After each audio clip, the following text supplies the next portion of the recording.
So I'll be looking forward to that. Uh, as I'm an instructor of HRM, Human Resource Management, and we have talked about so many wonderful topics over the time period. So today, this is another one of the very most interesting topics is regarding building a resilient culture through strategic HRM. Now, resilience is one word that has been like come into the spotlight after the time period of COVID-19, the crisis period. We call COVID-19 as a crisis period because uh, during the COVID-19, the people, all of us, I mean, regardless of whether we were working or not working, we had to go through a very tough time, like being locked out at our houses, not being able to socially connect with the people around us, continuously being scared of our lives. So in that time period, the whole world was talking about having a very resilient approach where the world is facing a setback. And now you can just like bounce, you need to bounce back and be resilient about it. Since we are on the topic of COVID-19, so I would want if any one of you would like to share his or her experience in that time period, you can use the chat box to share your experience. That will be a good way to start and talk about things.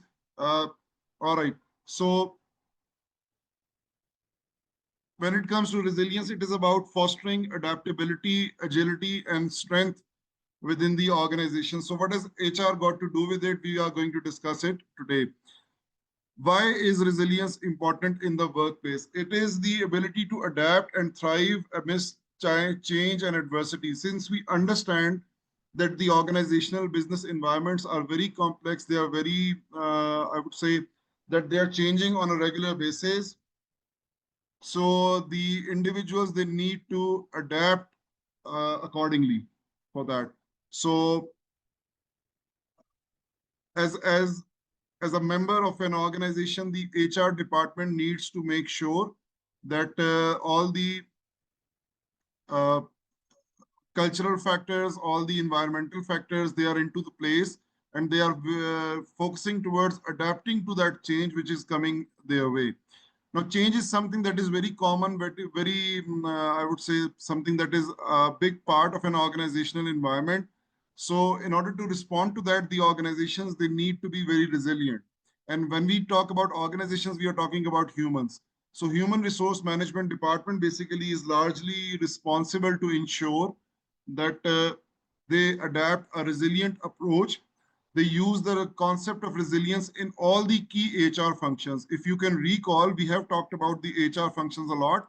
If any one of you can think of any HR function that comes to your mind, you can write it down in the chat box. So I would be knowing how much you are aware of what the HR department does. This concept of resilience, it not only applies to individuals like we talked about the time period of COVID-19. I mean, as an individual, all of us, we tried to be very resilient that it was like required from us to respond to the crisis situation in ways that we could not even imagine. So it not only applies to the individuals, not only to the teams, but to the whole organizations. Can you think of any business organization that suffered a lot during the times of COVID-19? Can you think of any business that comes to your mind which was not able to take the pressure, which was not able to take the lockdown impact of the COVID-19 element? Airbnb was one business that totally, I mean, ran out of work because it was solely relying on people renting out spaces, going to places, renting out spaces, and the business used to earn commission from that. But since it was the lockdown and the COVID-19 implication restrictions were there, so uh, it was becoming very difficult for the this business to survive. But this business showed resilience.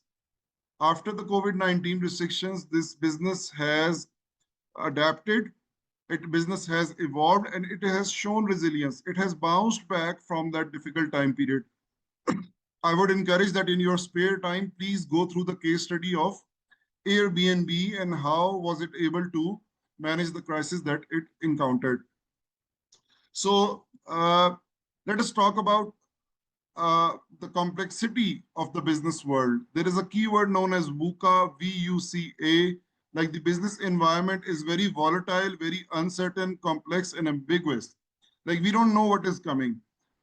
Because of the technological advancements and everything changing at a very rapid pace around us, the business organizations, they sometimes fail to understand the change, fail to adapt to the change, and they sometimes find it very difficult how to respond to that change. So it is becoming very important and critical for the organizations to be more resilient when it comes to managing this change, dealing with it, and responding to it. So that is why this topic becomes really critically important. And the HR departments are talking about building a culture of resilience. Like it's not only about the individuals, it's not only about the teams, but the whole organization needs to be resilient. By word resilience means bouncing back from adversity, bouncing back from a difficult time period. Like the organizations are bound to face a difficult time period. Like I gave the example of Airbnb right now. Any environmental change, any environmental pressure can make things very difficult for the organization, but it is important for them to bounce back from that whole difficult time. And that is where resilience comes in. I'll just have a quick look at the chat box. All right. So, hello. Hi. Okay. So I did ask a couple of questions. I mean, if you are willing to respond to those, you can write them down. When we talk about human resource management, typically human resource management was an operational function in which the HR department was largely doing the administrative work, but now HR department is more strategic in nature. What do we mean by that? We mean that the human resource management department plays a very active role when it comes to determining the strategic planning or strategic direction of an organization. The HR practices are aligned with the long-term organizational goals. HR serves as a business partner when it comes to understanding the role of strategic HRM. Like, for example, if there is a CEO sitting in the organization and he or she wants to determine where do we want to see ourselves after 5-10 years, they obviously they would be requiring support from the finance department, from the R&D department, but they would want to have the HR department as a business partner to tell them, to guide them that what emerging needs do we have to see in the future and how are we going to respond to them. Now, the strategic context of HR focuses on the proactive talent management strategies. Like rather than being on the reactive side, because the business environment, it does not allow you, it does not spare you time to be on the reactive side. It largely focuses on the fact that one needs to be proactive, one needs to take charge, one needs to be on the forefront to ensure that their strategic goals are being met. Now, HR is not just an administrative role, but nowadays it has become a more strategic partner in its working. So it can guide and align the organizational objectives in ways through which the organization can have a very resilient approach towards dealing with the challenges which are coming their way. So what is the link? Now, strategic HRM is going to determine that how they are going to shape up a resilient culture. And today we are going to talk about the strategies which can be implemented in different HR functions, which can make the organization more resilient, more change adaptive, more change responsive, more responsible, and more resilient. It helps the organizations build adaptive capabilities through hiring, training, and leadership. Since we understand that the core functions of HR are largely revolving around not only recruitment and selection, regarding training and development, regarding having leadership strategies, regarding having performance management, and so on. So why is talking about resilience important? Resilience is considered to be a core skill in 2025 and beyond. As I've already mentioned that after the crisis of COVID-19, the World Economic Forum, UN, United Nations, and the global health organizations have understood and realized that developing a resilient approach, having a resilient mindset would allow individuals to proceed and excel in this time period, because the time is difficult. It is a very challenging time. So we understand that the rapid changes and the rapid developments that are going on in the environment, they are stressful. They require an individual to be uh, in a situation, to be in a position where they can respond to digital transitions and stress in a way that they are able to cope up with these situations. So, as an individual, rather than, my suggestion or opinion to you would be that one of the top skills that that I need to adapt in my daily life is to be more resilient. So, because this is one of the key things which are required from here on. So let us evaluate that how can we say that the organization is a resilient organization. If the organization has adaptive leadership, if the organization leadership is able to adapt to the changes which are happening in the environment, if they are able to respond well to the challenges which are going on, like in the case of Airbnb, which we are taking as a key example, when the organization knew that because of the lockdown restrictions, people are not able to travel. And since people are not able to travel, this means that their business of renting out spaces is not going to work. So what do they do? Do they start firing the people immediately, or would they want to have a backup strategy where they can sustain their employees while they see how the world responds to the COVID-19 restrictions and they hope for the things to get better? Whatever strategy the leadership adapts is going to tell how adaptive they are. You may have heard that most of the organizations, many business organizations, they went for downsizing when it came to COVID-19 restrictions. They let go of most of their employees because they were not able to afford maintaining the workforce. Similarly, the adaptiveness of working in the office to working at homes, remote working options, they were introduced in many organizations, and most organizations are still using remote work as a very effective tool. There is still a discussion going on in the HR world that whether remote work is appropriate or not, whether it is making the employees feel more productive or not. Is it helping them cut costs of traveling and going to the office uh, by staying at the comfort of home? Is it allowing them to be more productive at their work?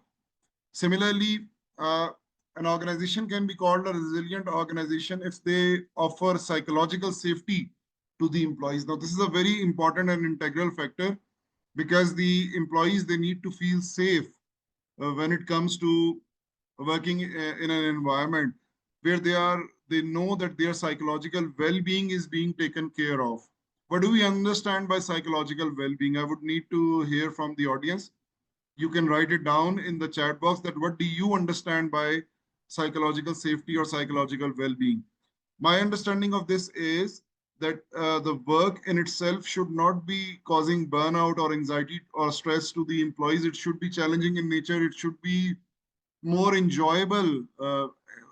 Being challenging and being enjoyable can go hand in hand, but it depends on the organizations that how they are able to establish and develop such a working environment which is challenging yet enjoyable at the same time, so that they are not causing any psychological issues or psychological challenges to the employees.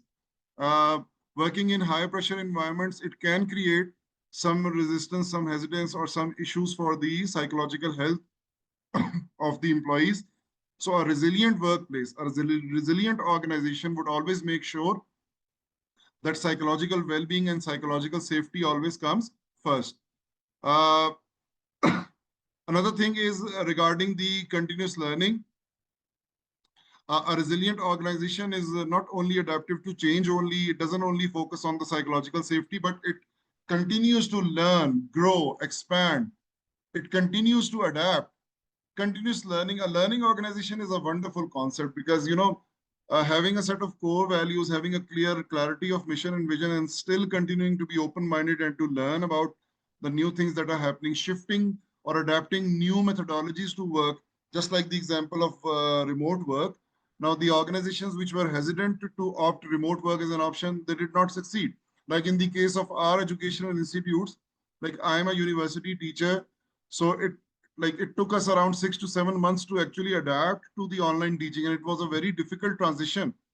So this does bring a question in front of us that how prepared are we to use the online medium of teaching in the future when it is required, if it is required. So a learning organization would always be ready to adapt to certain changes which are happening in their market, in the environment, so that they are able to respond in a resilient manner. Same goes for communication in a resilient organization.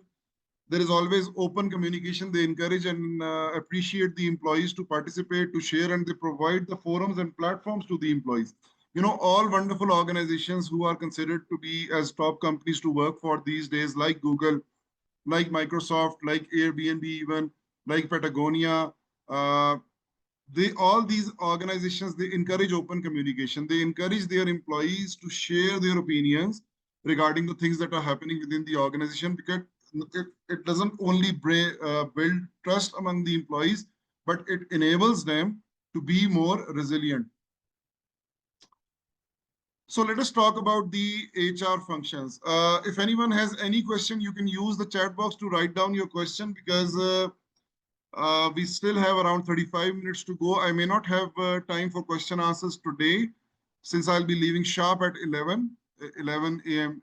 EST, and like in 35 minutes maybe. So if you have any question, you can use the chat box to ask that question, and I will try to respond it during my presentation. So in terms of HR functions, we'll always start with HR planning that leads to recruitment and selection. So what can we do in order to make sure that our organization is more resilient in nature? In context of recruitment and selection, what can be done? Since recruitment and selection is a very important function of the HR department, in which they make sure that they find the right person for the right job. Most organizations believe that finding the right individual, it helps you save a lot of cost. It helps you find people who are more productive, they contribute really well to not only their work, but to the organizational culture as well. So behavioral interviews, they play a very important role on grit and adversity. There are certain types of assessment of individuals. One can do assessments through physical tests, through academic tests, through intellectual capacity tests. Behavioral interviews, they show you the characteristics or traits of individuals. So resilience is a behavioral trait. So the organizations are encouraged to find people in managerial positions or in employment positions who are more resilient in nature. Similarly, like example of Unilever is there, where it uses gamified tools, biometrics to assess resilience traits. This is a very important thing. I mean, I've seen many companies in our part of the world use these tools as well. Since I am an instructor of HRM, so I was in collaboration with an organization which was using these gamification tools to find the right people for the right job. One of their softwares, it was very interesting to see that one of their softwares, let me give you an idea what this is. When you apply for a job, usually what happens, that you are either asked to appear in a exam, or you are asked to appear in an interview, or in some cases you are declined for that position as well. But let us assume that if an applicant if a job is vacant, and it announces people to apply for that job, and what if for one position there are like 500 people applying for that position? So how is an organization will be able to determine that how are we going to find the right person for the right job? How are we going to shortlist people who suit and match our criteria? So what the organizations are doing at the moment is they are using gamified tools. For example, when you apply for a certain position, you get an email, and there is a link to a software. When you click on that link, there is a game, around a 45-minute, 50-minute game, in which you have to play a role of a manager based upon the type of the job that you have applied for. So you have to play a role of the manager, and you have to take certain decisions. You have to do certain tests, and the software compiles your result and determines that whether you are eligible to move to the next round or not. The important thing in this is that the organizations are using skills like resilience to assess an individual's capacity to be eligible for a certain position. This is something really important because traditionally we used to talk about confidence, we used to talk about communication skills, team working skills, leadership skills. And if you can name any other skills, you can write it down in the chat box. But adding resilience as a part of skill set when it comes to recruitment is something very interesting, and the companies are actually doing it. So once the recruitment process completes, the organization onboards the right person on the right job. So in order to ensure that the role of HR in determining and in establishing a resilient culture is there, they have to find early connection to the core values and culture of the organization. They have to make sure that the employee who joins the organization has to abide by the values and culture, uh, which obviously leads towards this resilient approach. An organization, a very famous organization, Salesforce, it uses Ohana onboarding to instill belongingness. Now, there are certain jargons and names that the organizations use, and they have certain strategies trying to.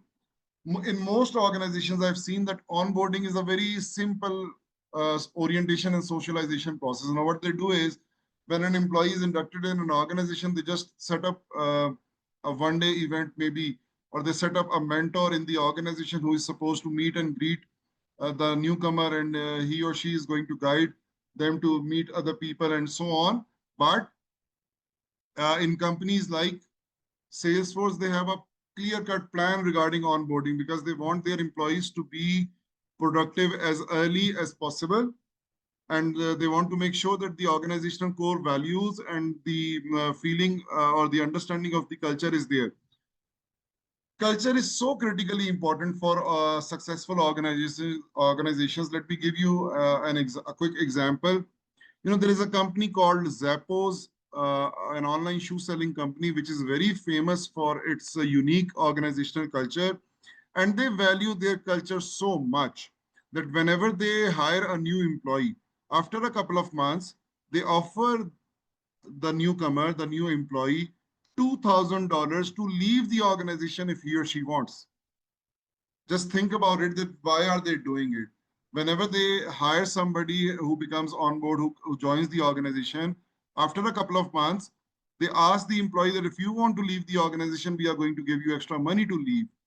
What is the reason behind it? The reason is that they ask the employee that now that you have seen our culture, if you believe that you are a suitable fit for this culture, you can continue.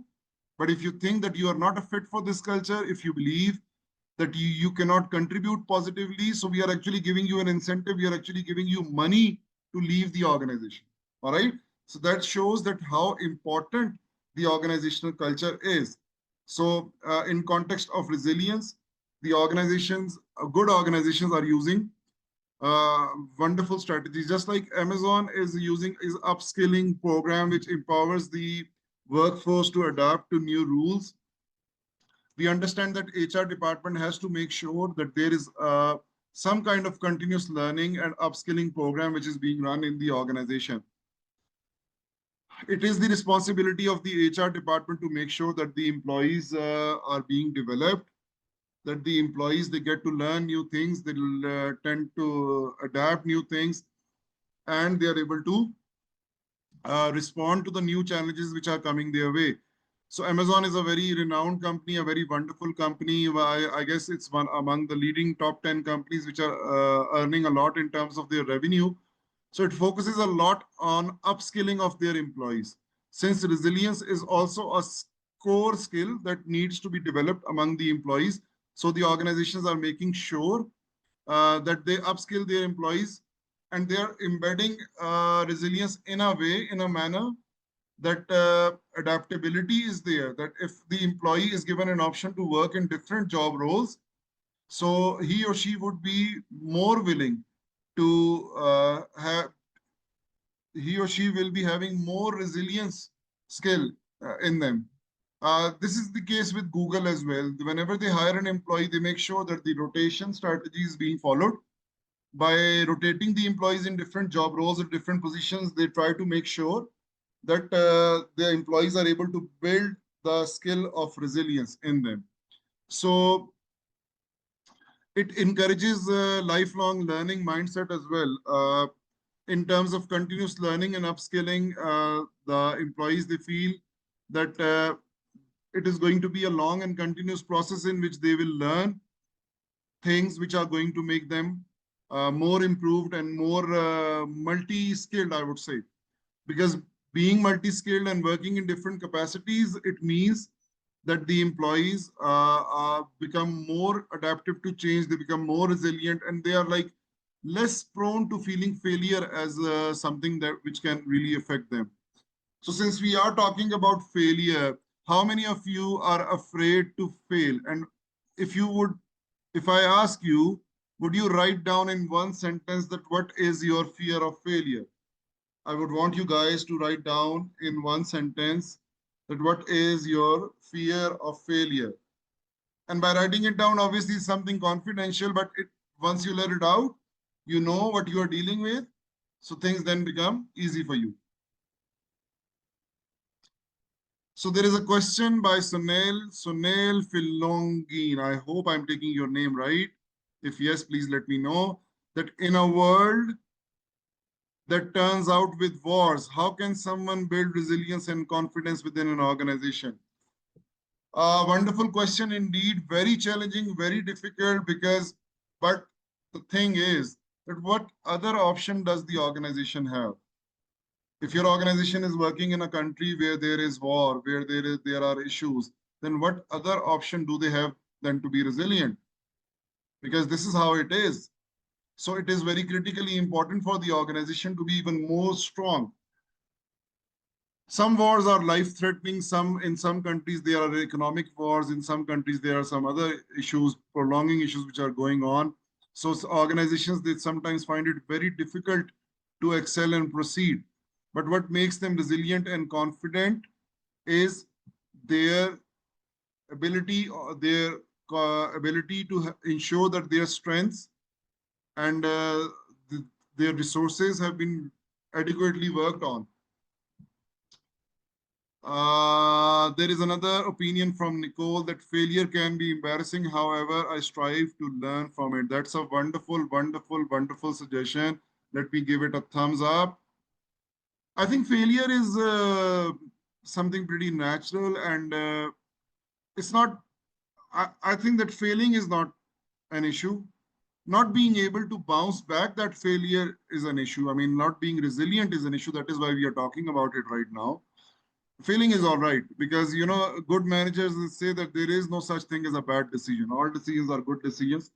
There is no such thing as a bad decision because either you win or you learn. There is no other way around it. No issues there. All right, moving forward. Similarly, when it comes to making sure that the employees are or the organization is more resilient, the organizations need to have employee well-being initiatives in which Google G-Pause mental health days is a part of resilient training. Similarly, supporting emotional and physical health of the employee should be a top priority of the organizations. Now, well-being is another topic which is of like much concern, particularly after the time of COVID-19. The COVID-19, you know, this in itself is a description of resilience. That when you look at the time period of COVID-19, do you see it as a threat or as an opportunity? Now, good managers would see it as an opportunity because the world, it got to learn so many things. I mean, we did lose a lot of lives, unfortunately, in our families even because of this virus. But the world as a whole, it learned so many wonderful things as well. So this learning aspect, this bouncing back, this coming back from a very huge setback is something that makes us more resilient. It supports our emotional and physical health. It ensures that our well-being is being taken care of. The employee well-being context in most organizations revolves around psychological, and physical well-being. Now, most organizations are working on this factor, that how can they actually improve and ensure that the employee well-being stays intact. Performance management is another key factor of HR. So, in the context of being resilient, it states that performance management, if reimagined in a way of being more resilient, what are the organizations doing? Now, let me quickly tell you what performance management is for those who don't know. The HR department has the prime responsibility to ensure that the performance measures are there and the employees are regularly evaluated for what they are doing, so that the organization can give them benefit reward, or if the employees are not working up to the mark, they can like negatively reinforce them as well. Most organizations do an annual review because it's a very time consuming and a very rigorous kind of an activity. So it is done once a year. But depending upon the nature of the job, some organizations do it on a biannually context as well. So this whole performance management system is designed, implemented, and conducted by the HR department. Now, what does Adobe has done? Adobe has replaced annual reviews with check-ins. Now, this is something really interesting. Like rather than having pressure activity of having annual reviews, what the organization has done, it has replaced it with the concept of check-ins. You can have a look at it on the internet. It has reduced the time period. It has reduced the stress, the focus from the annual appraisals, and it has encouraged in many ways that the employees, they feel more productive, they feel less stressed, more productive, and they know that their performance is actually being evaluated in a right manner. So performance management also emphasizes growth oriented feedback, that the employees focus, the organization, the HR department focuses a lot on the growth factor, and it takes feedback from the employees. It gives the employees feedback regarding how they can make sure that they are upskilling themselves, they are growing. Because, you know, upskilling and resilience, it goes hand in hand. One cannot be resilient without learning to adapt to certain things. Without having a certain skill set, you cannot be resilient.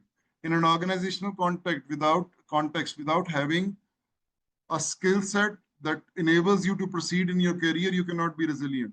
So organizations, they focus on developing the skills so that the employees are able to feel more resilient. Similarly, leadership development is another aspect of an HR department. Let us see that what it does. It focuses on emotional intelligence and adaptability. Uh, Leadership is a very broad context, but in terms of resilience, it needs to have empathy, it needs to have care, concern, and not only for the employees, but for the organization as well. I mean, the leader should be considerate that the organization is spending a lot of resources on people, so it should be getting the desired results as well. So big companies like Microsoft, it promotes model, coach, and care leadership. Like a leader is a model, a leader is a coach, a motivator, and a leader needs to have an element of care as well.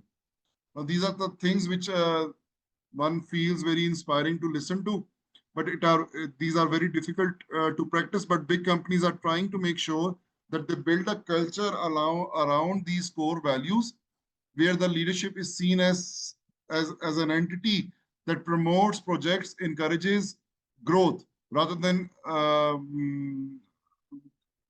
bringing any kind of a setback to the employees. Now, in the same context, it focuses on emotional intelligence and adaptability. It is the responsibility of the leadership to ensure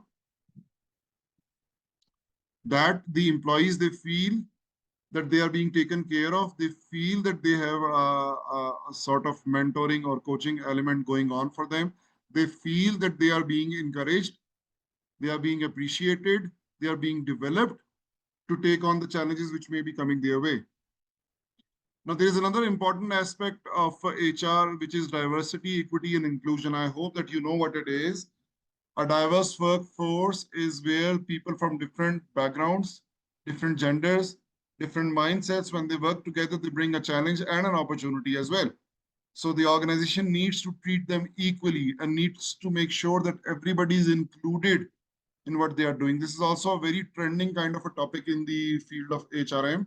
Now, Coca-Cola is a leading example that is using the diversity, equity, and inclusion initiative to boost psychological safety. Coca-Cola is an organization, is a very renowned organization, and it focuses a lot on making sure that the employees they feel safe psychologically. Now, there are diverse teams that recover and adapt quickly. Uh, in diversity, I think being in a diverse workplace automatically builds your resilience abilities. I believe that this is how it is. That once you are in a diverse workplace and you find your ideas being challenged, complimented as well, but challenged as well. So you do understand that you need to adapt and recover quickly. Now, there is an aspect of psychological safety and trust, which is also an important aspect when it comes to HR department and their roles in terms of developing resilience. Like Google's project Aristotle is something that enables the employees to build trust, which improves their team performance. Now, building trust in itself is a cliche, maybe it's something that is very catchy and interesting to listen, but this is that a factor which helps employees improve their performance. It encourages them to speak up and innovate. Psychological safety uh, is the topmost priority of an organization uh, uh, to be able to understand that the employees they feel safe, secure. They feel that they are in an environment where they are being trusted. So organization needs to invest on the psychological safety aspect uh, by providing them with the job security, maybe by providing them with work that offers a very clear-cut direction in their future opportunities towards career growth and further employment. All these kind of activities, they lead to determining a resilient approach. I mean, Coca-Cola's example is pretty obvious and common because they offer a kind of a career structure for the employees to follow, which ensures that all employees are able to reach to the top. They have an equal opportunity to reach to the top. So they feel safe and secure because if they are going to work, they are going to be rewarded. A work culture needs to be agile as well. And by agile, we means quick decision making. And quick decision making cannot be done in a typical hierarchy. They cannot be done in a setup where the red tape or barrier is there, where the file is moving from one level to another. Delegation of authority has to be there in order to make sure that work culture agility is there. So how can they make sure it happens?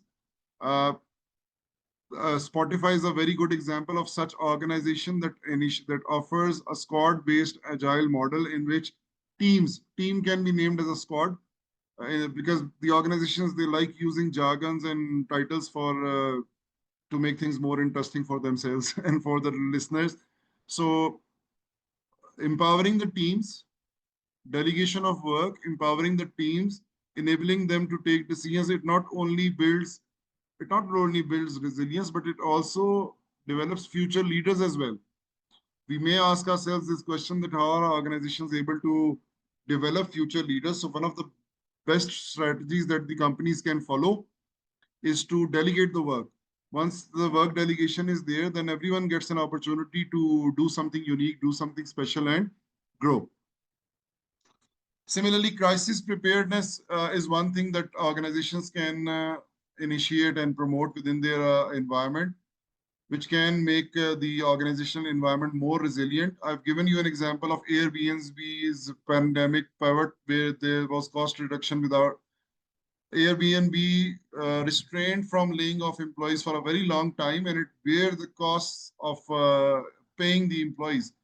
There are examples of companies letting go of their employees to save money, and there are examples of few companies which actually took the burden financial cost on themselves.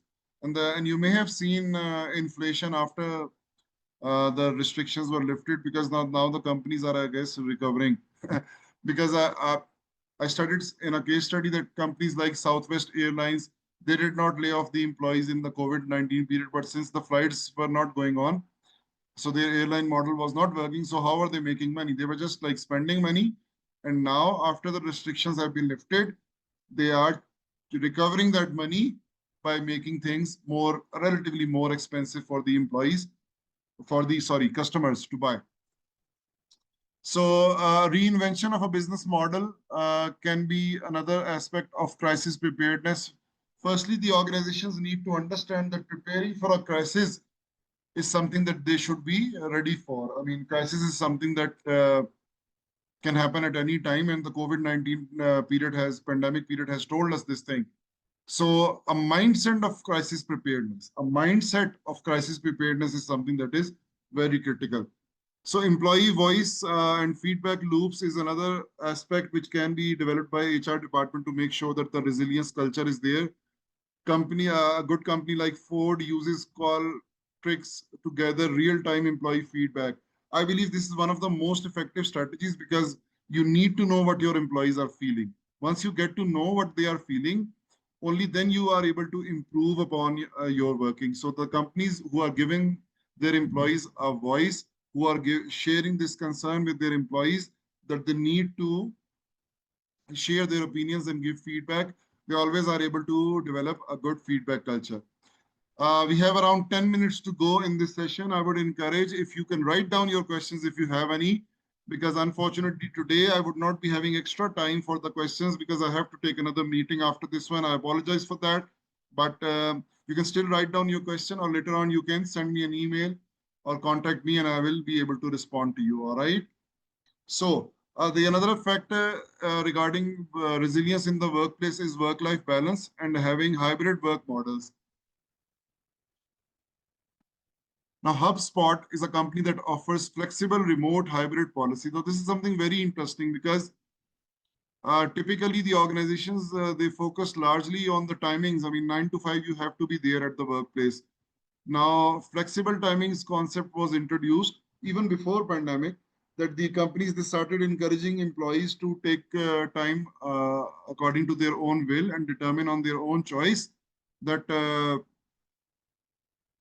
how much time do they want to spend on doing some work.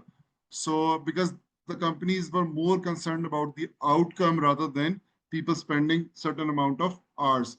So this not only helps in creating work-life balance, it supports psychological well-being. It encourages the employees to